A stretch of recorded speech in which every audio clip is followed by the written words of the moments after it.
اپنوں سے دور بیٹھے سمندر پار پاکستانی اپنے خاندان کے معیار زندگی کو تو بلند کرتے ہی ہیں، لیکن ساتھ ہی ساتھ اپنے وطن کی تعمیر و ترقی سے بھی غافل نہیں رہتے۔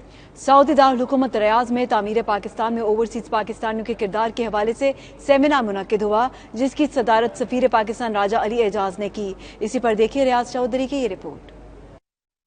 تکبیر فورم انٹرنیشنل سعودی عرب چیپٹر کی جانب سے تعمیر وطن میں اوورسیز پاکستانیوں کے کردار کے عنوان سے سیمینار کا اہتمام کیا گیا، جس کی صدارت سعودی عرب میں پاکستان کے سفیر راجہ علی اعجاز نے کی، جبکہ مختلف شعبۂ زندگی سے تعلق رکھنے والے خواتین و حضرات کی بڑی تعداد نے تقریب میں شرکت کی۔ تقریب سے خطاب کرتے ہوئے سفیر پاکستان راجہ علی اعجاز کا کہنا تھا کہ پاکستان کی تعمیر و ترقی اور معیشت کے استحکام میں بیرون ملک بسنے والے پاکستانیوں کا کردار ناقابل فراموش ہے۔ ان کا مزید کہنا تھا کہ بیرون ملک مقیم پاکستانی ملک کا قیمتی اثاثہ ہیں اور پاکستان کی معیشت میں ان کا کردار ریڑھ کی ہڈی کی حیثیت رکھتا ہے۔ تقریب سے ویڈیو لنک کے ذریعے خطاب کرتے ہوئے فورم کے چیئرمین نیر صدیقی نے کہا کہ سعودی عرب میں مقیم پاکستانی کمیونٹی دنیا بھر کے اوورسیز پاکستانیوں میں نمایاں مقام رکھتی ہے۔ سعودی عرب میں فورم کے صدر زاہد شریف نے اس موقع پر کہا کہ دیار غیر میں مقیم پاکستانیوں نے دنیا بھر میں مختلف شعبوں میں اپنی صلاحیتوں کا لوہا منوایا ہے۔ تقریب کے آخر میں تکبیر فورم کی جانب سے سفیر پاکستان کو خصوصی یادگاری سوینئر پیش کیا گیا، جبکہ سفیر پاکستان نے احمد محمود المغربی، ڈاکٹر شہناز مزمل، ملک افتخار امان، عابد شمون چاند اور ثنا شعیب کو اعزازی شیلڈ سے نوازا۔